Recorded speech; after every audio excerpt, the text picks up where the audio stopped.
Friends, welcome to माय ध्वजा. एक नवीन आईने डोक्यावरून आंघोळ घालायची की नाही घालायची आणि डोक्यावरून आंघोळ केल्यानंतर बाळाला ब्रेस्टफीड करायचं की नाही करायचं, हा अतिशय महत्त्वाचा प्रश्न खूप साऱ्या आयांच्या मनात येतो.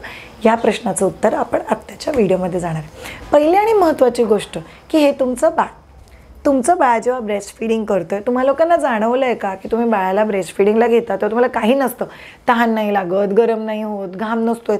पण तुम्ही जसं तुमचं ब्रेस्ट फिडिंगचं सेशन चालू केलं, तुम्हाला खूप सारा घाम यायला लागतो, तुम्हाला खूप सारं गरम व्हायला लागतं. मग तुम्ही पंखा लाव, AC लाव, पाणीच दे, ह्या सगळ्या गोष्टींबद्दल बोलायला लागतं.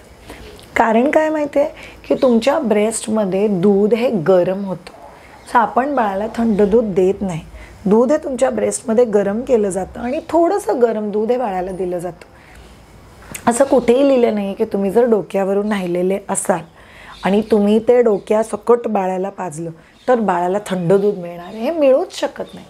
कारण तुमच्या बॉडीतून म्हणजे तुमच्या ब्रेस्टमधून जो दूध बाहेर निघतं आहे आणि तुम्ही तुमच्या बाळाला दूध पाजताय तर ते 150% गरमच दूध आहे.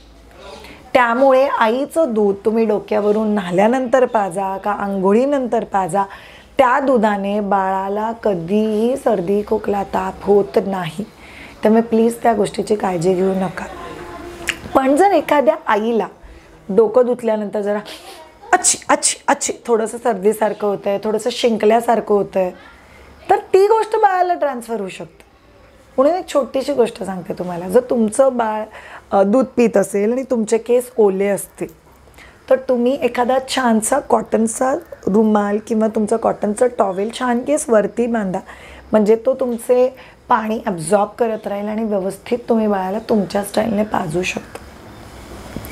जर तुम्हाला वाटलं नाही माझे केस खूप ओले आहेत आणि मला सर्दी खोकला होऊ शकतो, तर छानसं ड्रायर मारा, केसला ॲटलिस्ट 50% वाळवा आणि मग तुम्ही बाळाला घेऊ शकता. पण ओल्या केसाने बाळाला दूध पाजल्यामुळे बाळाला सर्दी खोकला होतो, हे 100% खरं नाही आहे. पण तुम्हाला एक सांगू, हे एक दुसऱ्या अँगलने खरं आहे. कित्येकही वेळा आपल्या पूर्वीच्या काळी जे काही मिथ होतं किंवा लोक आपल्याला जे काही सांगायचे, याचं कनेक्शन कुठेतरी जे व्हायचं त्याच्याबरोबर आहे. सो पूर्वीच्या काळी इतके डॉक्टर्स नव्हते, तर लोक नेचरशी कनेक्टेड राहायचे. म्हणजे काय, थोडक्यात डोकं जर ओलं राहिलं आणि त्या ओल्या डोक्याने जर माणूस बसला तर माणसाला सर्दी खोकला होऊ शकतो आणि एखाद्या आईला जर सर्दी खोकला झाला तर त्या बाळाला अल्टिमेटली तो पर्टिक्युलर सर्दी खोकला ट्रान्सफर होऊ शकतो. आता ही समज त्या काळच्या बायकांमध्ये होती आणि म्हणून असं सांगितलं जातं की ओल्या केसाने बाळाला दूध पाजू नका. म्हणून या गोष्टीला पूर्णतः समजून घ्या. ओल्या केसाने दूध पाजल्याने काही बाळाला सर्दी खोकला होत नाही, पण जर तुम्हाला सर्दी खोकला झाला तर बाळाला सर्दी खोकला व्हायची पॉसिबिलिटी असते. जर या दोन गोष्टी तुम्ही समजून घेतल्या तर तुम्ही बाळाला खूप व्यवस्थित आणि बिनधास्तपणे दूध पाजू शकता. म्हणून काळजी करू नका. मी Shreya Shah, I'm a child birth educator. तुम्हाला तुमच्या pregnancy to breast feeding to पिल्लू तुमचं 4 वर्षाचं होईपर्यंत ह्या सगळ्या रिलेटेड कोर्सेस आपण लोक मायध्वजावरती घेतो. जर तुम्हाला माझ्याकडून ट्रेन व्हायचं असेल तर नक्की कनेक्ट व्हा ऑन www.myध्वजा.com. Have a great time. Bye bye.